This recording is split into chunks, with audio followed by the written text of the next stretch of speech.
بسم اللہ الرحمن الرحیم۔ السلام علیکم ناظرین، دنیا نیوز پر آپ دیکھ رہے ہیں پروگرام نقطہ نظر۔ میں ہوں آپ کا میزبان محمد اجمل جامی۔ میرے ساتھ تشریف رکھتے ہیں مجیب الرحمان شامی صاحب۔ سب سے پہلے آپ دیکھیں گے آج کے موضوعات۔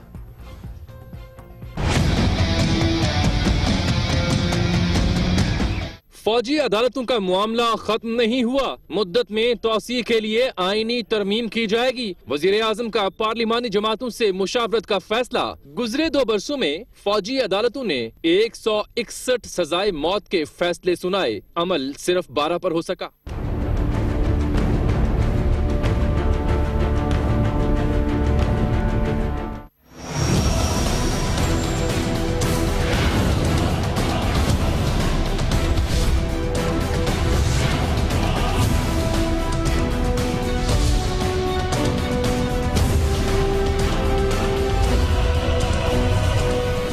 جنرل ریٹائرڈ راحیل شریف کی 39 ملکی اسلامی فوجی اتحاد کی سربراہی کا فیصلہ۔ کیا حکومت کو اعتماد میں لیا گیا؟ حکومت کی جانب سے خاموشی کیوں؟ سوال یہ بھی ہے کہ کیا اس فیصلے سے پاکستان کی خارجہ پالیسی متاثر ہو سکتی ہے؟ ادھر چیئرمین سینٹ نے معاملے پر وزیر دفاع سے کل بریفنگ طلب کر لی۔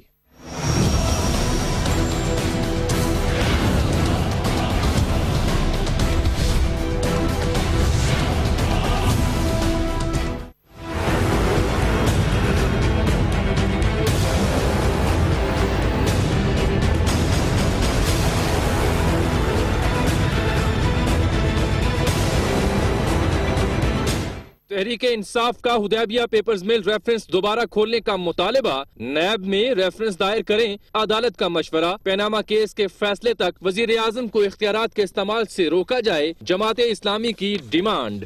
آپ سے 16 سوالات کیے گئے، ان میں سے ایک کا بھی جواب نہیں آیا۔ آپ پانی میں مچھلیاں پکڑ رہے ہیں یا کچھ اور؟ ججز اور نعیم بخاری کے درمیان دلچسپ مکالمہ۔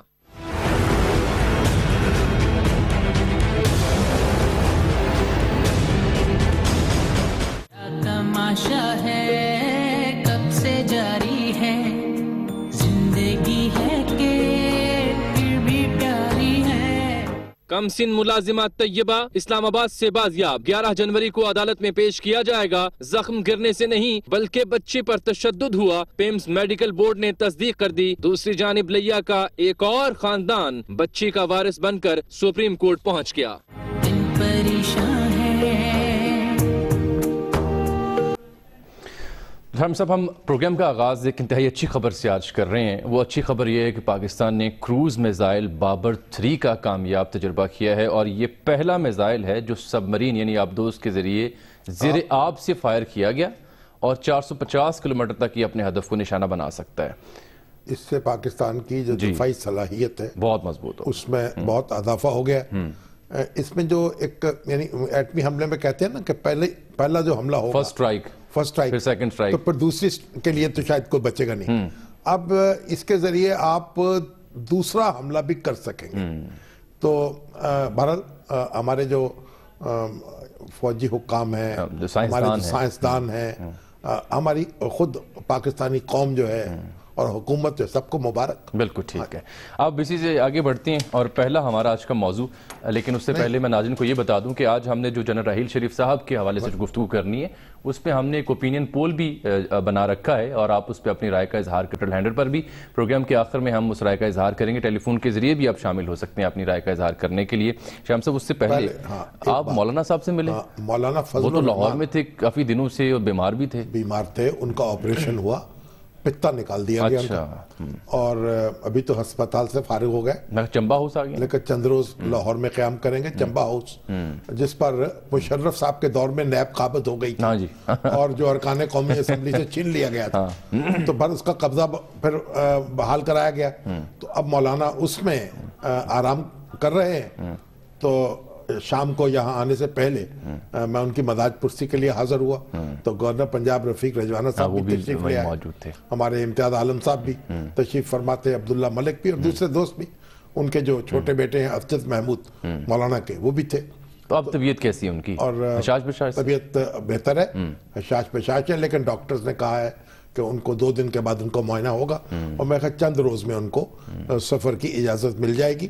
اور یعنی آپ کی ملاقات مکمل طور پر غیر سیاسی رہی؟ نہیں، غیر سیاسی نہیں، غیر سیاسی ملاقات تو ہو ہی نہیں سکتی سیاستدانوں یہی تو میں چھیڑا تھا آپ کو کہ بات تو سنائیں اور ہمیں. صحافت جب اکٹھے ہو جائیں تو وہاں تو ہوگا ہی معاملہ یہ. اسی لیے میں نے سوال پوچھا، لیکن کوئی بات تو چھیڑیں سر. مولانا جو تھے کئی معاملات پر اتنے ہی باخبر تھے جتنا میں تھا. مثلا راحیل شریف صاحب کیوں گئے، اب وہ بھی سوال کر رہے تھے کیسے گئے، اور باقی ہلکی پھلکی گفتگو ہوتی رہی. کوئی زیادہ سنجیدہ گفتگو کا محل نہیں تھا. اور پھر گورنر پنجاب بھی تشریف لے آئے تھے تو ان کی موجودگی میں تو ظاہر ہے کہ ایک گفتگو جو ہے احتیاط کے ساتھ ہی ہونا تھی. بالکل ٹھیک. اللہ تعالیٰ ان کو شفا دے. پاکستانی سیاست کا پلر ہیں جی، وہ پلر ہیں، بڑا ایک پاکستان کا ایک ستون ہے وہ پاکستانی سیاست کا، اور بڑی پاکستان کا جو نظریہ ہے اور اس کی جو تعلیمیت ہے اس کے ایک دبنگ محافظ ہے. بالکل ٹھیک. اب جی ہمارا پہلا موضوع شامی صاحب، ہم نے بات تو پیناما کی اور جنرل راحیل شریف صاحب کی کرنی تھی، لیکن ابھی کچھ دیر پہلے ہی اطلاع ملی کہ فوجی عدالتوں کا جو معاملہ جو آج دن تک تو ہم تقریباً سمجھ چکے تھے ختم ہو چکا، وہ ختم نہیں ہوا، کیونکہ وزیر اعظم کی زیر صدارت ایک اعلیٰ سطحی اجلاس ہوا ہے جس میں اسحاق ڈار صاحب تھے، نثار علی خان صاحب تھے، چیف آف آرمی سٹاف تھے، D G I S I تھے، سرتاج عزیز صاحب، طارق فاطمی، ناصر جنجوعہ صاحب، ٹھیک ہے جو بھی تھے. اور اس میں فیصلہ یہ کیا گیا کہ نئی آئینی ترمیم کے ذریعے فوجی عدالتوں میں توسیع کی جائے گی، اور اس بارے میں وزیر اعظم نے کہا کہ ہم جو تمام جماعتیں ان کے پارلیمانی جو پارٹی ہیں ان سے ہم رابطہ کر کے مشاورت کریں گے. ایک بات تو کتنا اہم یہ فیصلہ ہے؟ ایک بات تو یہ ہے کہ 2 سال کے لیے یہ آئینی ترمیم کی گئی تھی اور فوجی عدالتیں جو ہیں ان کا وجود جو ہے اس کو جواز دیا گیا تھا، اور سپریم کورٹ نے بھی پھر اس آئینی ترمیم کو ساقط نہیں کیا تھا، کیونکہ سپریم کورٹ میں چیلنج کی گئی یہ بات، لیکن کیونکہ کنسنسس تھا اور تمام سیاسی جماعتیں اور فوجی قیادت اس نے مل کر یہ فیصلہ کیا تھا، اس لیے پھر اس کو سپریم کورٹ نے بھی قبول کر لیا. اور گزشتہ 2 سال میں فوجی عدالتیں جو ہیں انہوں نے اپنا کام کیا. کتنے میرے خیال کیسز تھے جو ان کو ریفر کیا گئے؟ 274 تھے اور 161 افراد کو سزائے موت دی گئی، کچھ کو قید کی سزائیں دی گئی، 12 پہ عمل ہوا، اور جو قید کی سزائیں وہ 113 افراد. اب بات یہ تھی کہ سپریم کورٹ نے اپنے فیصلے میں یہ کہہ دیا کہ جو فوجی عدالتوں کی سزا ہے وہ حتمی نہیں ہوگی، اپیل کا حق ملزموں کو حاصل ہوگا، اور وہ کیا گیا اور اپیل کا حق ایکسرسائز کیا گیا.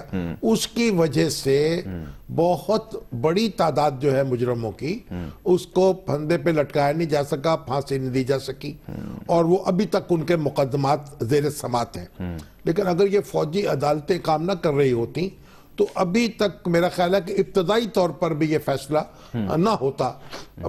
کہا تو یہ گیا تھا کہ 2 سال میں جو انسداد دہشت گردی کی عدالتیں ہیں اور عام سول کورٹس ہیں ان کو اتنا سٹرینگتھن کر دیا جائے گا، پورے عدالتی نظام کو پورا عدالتی نظام اتنا سٹرینگتھن ہو جائے گا کہ ان کی ضرورت نہیں رہے کہ یہ پھر ان کی ضرورت نہیں رہے. لیکن ایسا ہوا لیکن ایسا ہوا نہیں.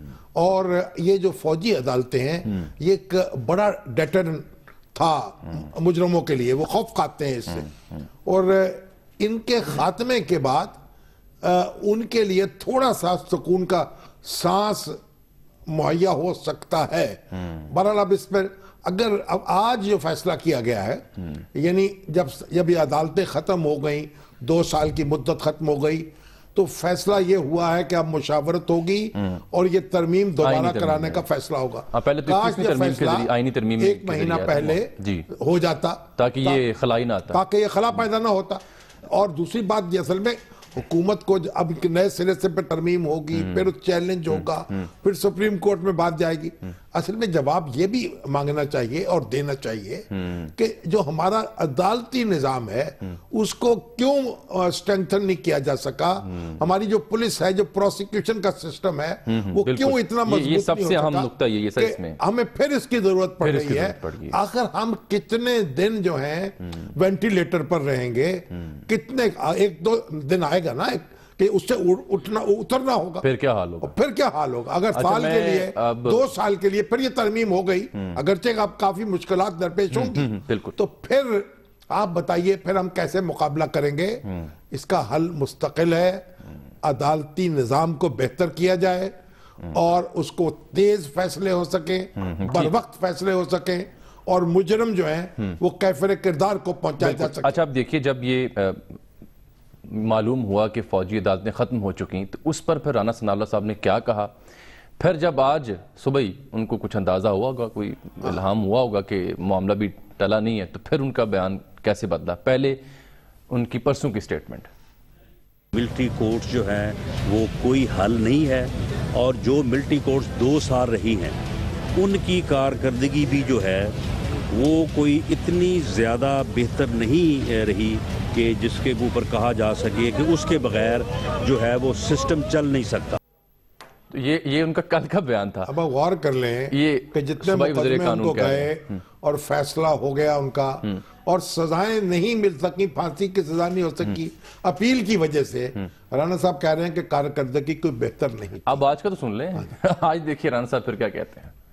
جہاں تک ملٹری کورٹس کا معاملہ ہے، کیونکہ ہمارا جوڈیشل سسٹم جو ہے وہ انڈر سٹریس تھا، ملٹری کورٹس کا قیام جو ہے اس سے اس کو ریلیف ملا، لیکن ہنگامی حالات میں یہ ایک ہنگامی اقدام تھا، اس اقدام کا بالکل فائدہ ہوا۔ اب رانا صاحب جو ہیں کل انہیں فائدہ نہیں ہو رہا تھا، آج ہو گیا۔ آج خود ہی اپنی اداؤں پہ ذرا غور کریں، ہم اگر عرض کریں گے تو شکایت ہوگی۔ مریم بی بی جو بولی، مریم اورنگزیب صاحبہ، ان کا یہ ان کی ذاتی رائے ہے، غلط فہمی کا شکار ہوئے۔ دیکھیے رانا صاحب وزیر قانون ہیں، ان کو سوچ سمجھ کر اعداد و شمار کے حوالے سے بات کرنی چاہیے۔ ٹھیک ہے، اس طرح بات نہ کریں جس طرح عابد شیر علی صاحب ان کے بارے میں باتیں کرتے ہیں، یہ وہ والا معاملہ نہیں ہے۔ اور پھر عابد شیر علی صاحب، ابھی تو مریم بی بی نے بیان دیا نا، مریم اورنگزیب نے، اگر عابد شیر علی صاحب میدان میں کود پڑے پھر کیا ہوگا؟ تو پھر لینے کے دینے پڑ جائیں سوچ لیں رانا صاحب، ایک بریک لے لیتے ہیں، واپس آتے ہیں تو ذکر ہوگا جنرل ریٹائرڈ راحیل شریف صاحب کا۔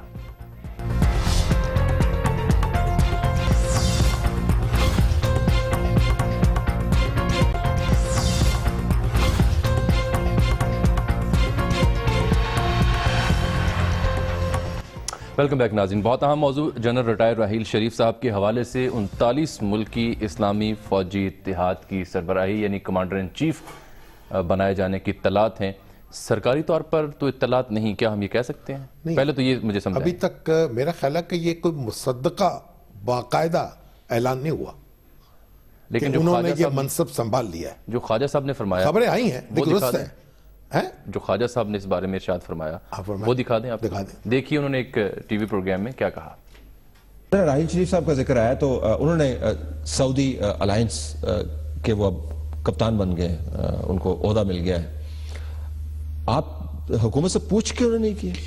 مجھے اس کی ڈیٹیلز نہیں پتا، میں یہ پرسوں ترسوں یہ چیز فائنلائز ہوئی ہے، اس لیے میں اس پہ زیادہ کمنٹ نہیں کروں گا۔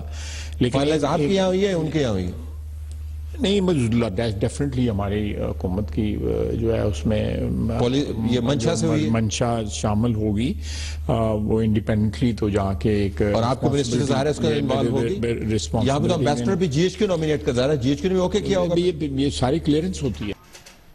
اور پھر طلعت صاحب کے ہی پروگرام میں نہیں، دیکھیں پہلے ایک بات سنیں، ابھی تک یعنی میرا خیال ریاض سے باقاعدہ اعلان نہیں ہوا کہ انہوں نے منصب سنبھال لیا ہے، بہرحال وہ جا چکے ہیں وہاں، اور خبریں یہی ہیں، وہ تو ویڈیو بھی ہم نے دیکھی جب وہ پہنچے تو، نہیں خبریں یہی ہیں کہ وہ یہ ذمہ داری سنبھال رہے ہیں یا سنبھال چکے ہیں۔ اچھا، اب خواجہ آصف صاحب نے یہ بات کہی کہ اگر جو بھی فیصلہ ہوا ہوگا، وزیر دفاع ہے وہ یہ حکومت کی منشا سے ہی ہوا ہوگا، یعنی ذاتی نہیں ہے، ٹھیک ہے، ان کا ذاتی نہیں، ٹھیک ہے۔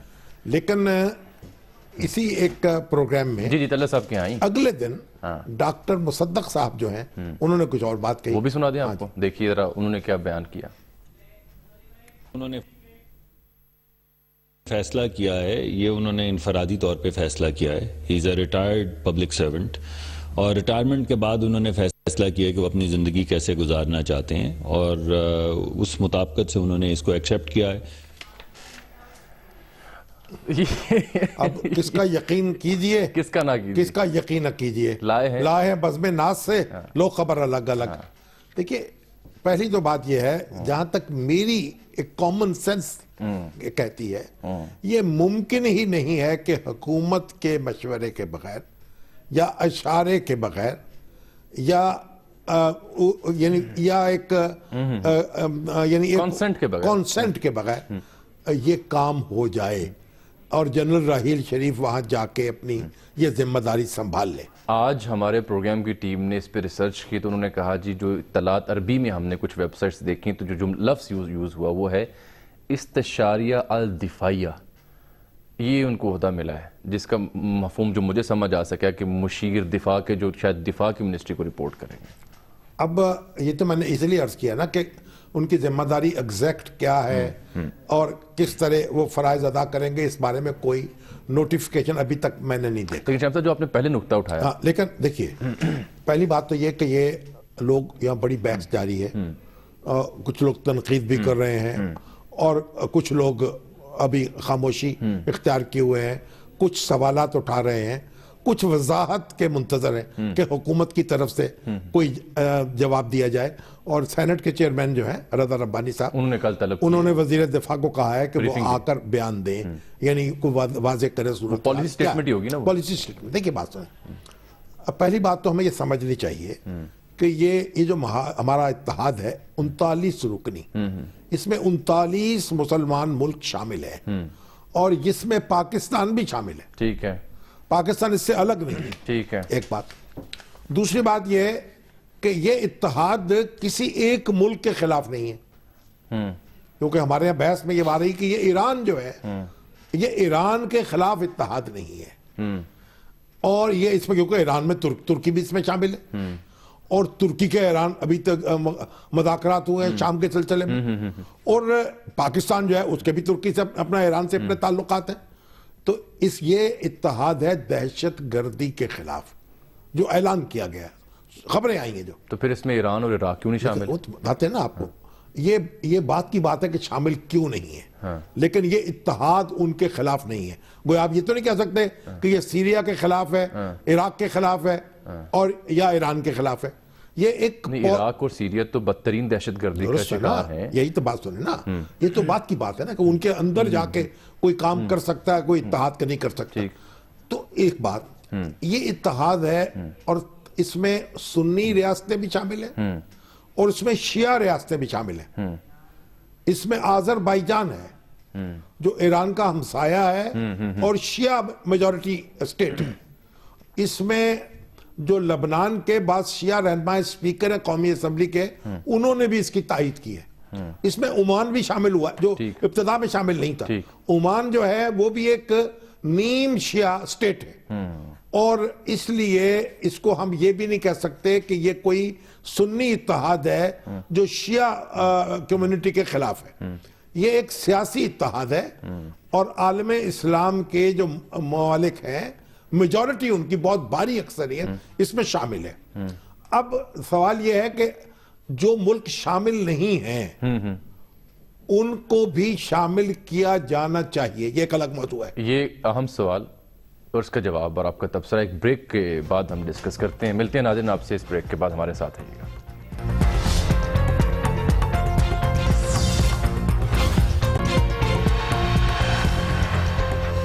ویلکم بیک ناظرین. ذکر ہو رہا ہے جنرل ریٹائر راحیل شریف صاحب کا. شامی صاحب اس سے پہلے کہ بات آپ آگے بڑھائیں, ہماری آج بات ہوئی جناب سرتاج عزیز صاحب سے تو انہوں نے کہا یہ میری منسٹری کی ڈومین کا معاملہ نہیں, یہ وزارت دفاع سے آپ رجوع کریں. یعنی میں اس پہ کوئی بات نہیں کر سکتا. اچھا, پھر وزارت دفاع کا تو موقف آ چکا. پھر ہم نے سوچا کہ شاید یہ عسکری جو حلقے ہیں وہاں سے کوئی تصدیق ہو سکے, کیونکہ جی ایچ کلیئرنس تو بہرحال درکار ہوتی ہے. تو وہاں سے یہ سننے کو ملا کہ جناب وہ بات آپ کی ٹھیک ہے لیکن یہ تو معاملہ سول ہو چکا ہے, تو ان سے پوچھیں. ہمارے پاس کوئی کریڈیبل انفارمیشن نہیں ہے. یہ بچہ کس کا ہے؟ اس کے 3 ماں باپ آ گئے نا. ہاں جی, طیبہ کے اور 4 بلکہ جی عرف ثنا. ہاں 4 ہو گئے ہیں. تو اس کے 4 آ گئے نا کلیمنٹ, اور اس کا کوئی کلیمنٹ ہی نہیں بن رہا اس بچے کا. نہ تو سعودی عرب کی جانب سے کوئی ریٹن سٹیٹمنٹ واضح پیغام ہے کہ کیا عہدہ کیا ہے, وزارت دفاع فرائض کیا ہیں.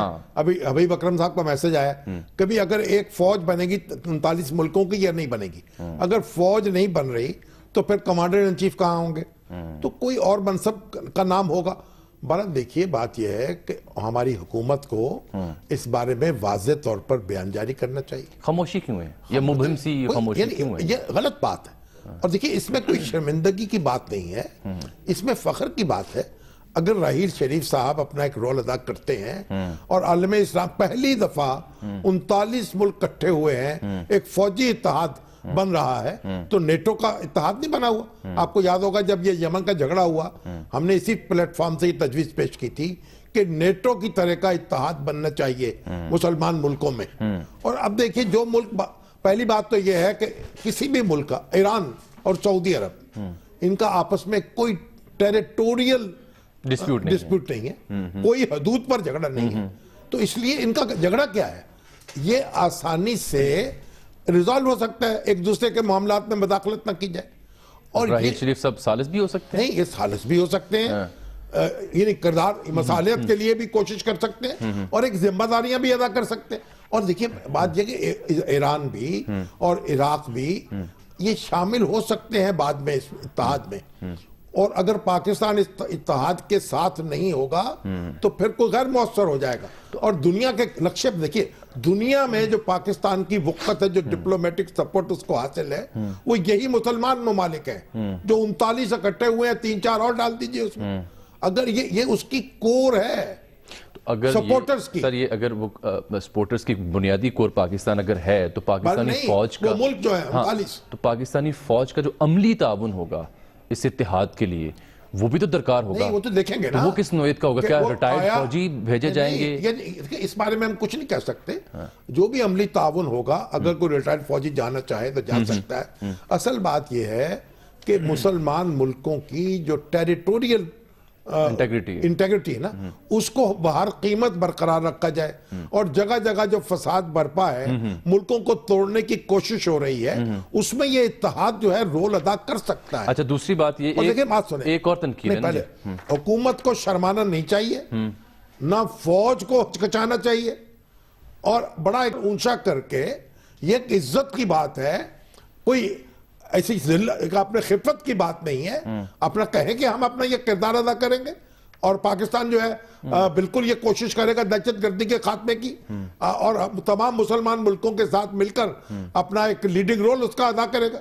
اس میں کیا چمندہ نہیں، کیا بات ہے؟ کہیں ایسا تو نہیں ہے وہی جو پہلے بات گزارش کی تھی کہ ذاتی طور پر شاید انہوں نے فیصلہ کیا، بس پوچھ لیا ہو کہ میں جا رہا ہوں؟ نہیں، اگر پوچھ لیا ہے تب بھی اعلان کر لے کہ جی ہم سے پوچھا انہوں نے، ہم نے اجازت دے دی، اور بڑی اچھی بات ہے. دوسرا جو اعتراض آج ہی اٹھایا جا رہا ہے اس معاملے پر، وہ جو اپریل 2015 میں جو قرارداد پاس ہوئی تھی مجلس شورا میں، اس کی جو نکات ہیں یمن کے مسئلے یمن کے حوالے سے ہم غیر جانبدار رہیں گے، تو کہہ رہے ہیں جی یہ فیصلہ اور وہ قرارداد متصادم ہو رہے ہیں. یمن کا مسئلہ جو ہے وہ اس وقت وہ ٹھنڈا ہو رہا ہے، اور یمن کے مسئلے کو ٹھنڈا ہونا چاہیے. اور یہ جو اتحاد ہے یہ یمن کے لیے نہیں بن رہا. ہمیں خام خواہ دیکھیے، ہم ہر مسلمان ملک بھی غیر مسلم بھی اس کو اپنے فیصلے آزادی سے اور جرت سے کرنے چاہیے. کوئی دوسرا ملک ہم سے پوچھتا نہیں آ کے کہ ہم اپنے فیصلے کیا آپ سے پوچھ کے کریں. شامی صاحب اسی سے جڑا اگلا جو سوال جو ہم نے پول بھی آج رکھا کہ کیا اس فیصلے سے جو پاکستان کی خارجہ پالیسی ہے وہ متاثر ہوگی؟ بالکل متاثر نہیں ہوگی. ہو سکتی ہے. وہ اسرائیل چلے گئے، خدا نخواستہ یہ انڈیا چلے گئے کہ وہاں کی فوج کی قیادت کر. سعودی عرب ہمارا قریب ترین دوستوں میں نمایاں ہے، اور وہاں گئے ہیں 39 مسلمان ملک ہیں، وہ اس میں شریک ہیں، اور باقی ملکوں کے لیے دروازے بند نہیں ہوئے. ان سے اختلافات کو ختم ہونا چاہیے، ختم کرانا چاہیے پاکستان کو. ایران اور سعودی عرب کے درمیان کوئی ایسی ایسی دشمنی نہیں ہے کہ اسے ختم نہ کیا جا سکے. 4 گھنٹے کے اندر جو نتائج آئے ہمارے اسی سوال کے جو میں نے آپ سے پوچھا، آپ نے تبصرہ پیش کیا، تو سوشل میڈیا کے ذریعے جو ہمیں پول ہیں بڑے دلچسپ ہیں. نتائج یہ ہیں کچھ تقریباً 1400 کے قریب لوگوں نے ووٹ ڈالا اس میں. ہمارا سوال تھا جنرل ریٹائرڈ راحیل شریف صاحب کا اسلامی فوجی اتحاد کی سربراہی کا فیصلہ کیا پاکستان کی خارجہ پالیسی متاثر ہوگی؟ نقطہ نظر پروگرام کے لیے 50% نے کہا ہاں، 50% نے کہا نہ. ٹھیک ہے، یہ کنفیوژن ہوا ہے نا، یہ حکومت کے مخمصے کی وجہ سے ہوا ہے. اچھا بالکل ٹھیک پوائنٹ. اگر ایک واضح موقف اختیار کر لیا جائے، لوگوں کو بھی دیکھو، لوگوں کو بھی بعض اوقات خارجہ پالیسی کے معاملے میں گائیڈنس کی ضرورت ہوتی ہے، کلیئرٹی، تاکہ ملے ریاست کی جانب سے. ہم دانشور جو بیٹھتے ہیں اور وہ بھی کنفیوژن پیدا کرتے ہیں، میڈیا بھی کنفیوژن پیدا کر رہا ہے، حکومت بھی کنفیوژن پیدا کر رہی ہے، اور فوج بھی ہماری کنفیوژن میں شریک ہو رہی ہے. بڑی سیدھی طریقے سے سر اونچا کر کے مونچھوں کو تاؤ دے کے اپنا فیصلہ اس کا اون کرے، اپنا رول ادا کرے، اور اتحاد کا، اخوت کا پیغام دے ایران اور سعودی عرب کے درمیان بھی معاملہ کرائیں, اس میں کیا حرج ہے؟ آپ نے تو بات ہی ختم کر دی اس معاملے. بالکل ٹھیک. پھر پاناما کی بات یہ شیعہ سنی معاملہ نہیں ہے, نہ وہ رنگ دیا یہ ان کو رنگ نہ دیا جائے شیعہ سنی. چلے آذربائیجان شامل ہے, ایران کا ہمسایہ بھی ہے, شیعہ بھی ہے, تو پھر ہمیں کیا کو کیڑا کاٹ رہا ہے؟ بلکہ کھینچ کے ایران کو بھی شامل کریں, عراق کو بھی, سیریا کو بھی, سب کو بالکل دہشت گردی کے اعتراض ختم ہو جائے. سب لڑنا چاہتے ہیں اور ایک دوسرے کی ٹیریٹوریل انٹیگریٹی کا سب احترام کرتے ہیں. شام صاحب آپ بریک لے رہے ہیں, پروگرام میں واپس آتے ہیں. تو پاناما کیس کی جو آج کی سماعت تھی اس کا ہم ذکر کریں گے. بڑا دلچسپ مکالمہ ہوا آج معزز جج صاحبان اور نعیم بخاری صاحب کے درمیان, اور عمران وسیم وہ بیان بھی کریں گے ہمیں. 62-63 کی بات ہوتی رہی, وہ بھی ہم بات کریں گے جو بالخصوص سراج الحق صاحب سارے آؤٹ ہو جائیں گے ماشاءاللہ, ماں سوائے سراج الحق صاحب کے. نہیں یہ بھی بیان تھا. آپ دیکھیے جو ملزم ہے وہ بھی, جن کے الزام لگایا جا رہا ہے وہ بھی, جو الزام لگا رہے ہیں وہ بھی, جو انصاف دینے والے بیٹھے ہیں وہ بھی, جو انصاف مانگنے والے بیٹھے ہیں وہ بھی, ماں سوائے سراج الحق صاحب. یہ وہ بھی جب آپ جانچ پڑتال کریں گے تو پھر دیکھیں گے پتہ نہیں کیا نکلے گا. ایک بریک لے لیتے ہیں, واپس آتے ہیں تو آج کی سماعت کا احوال.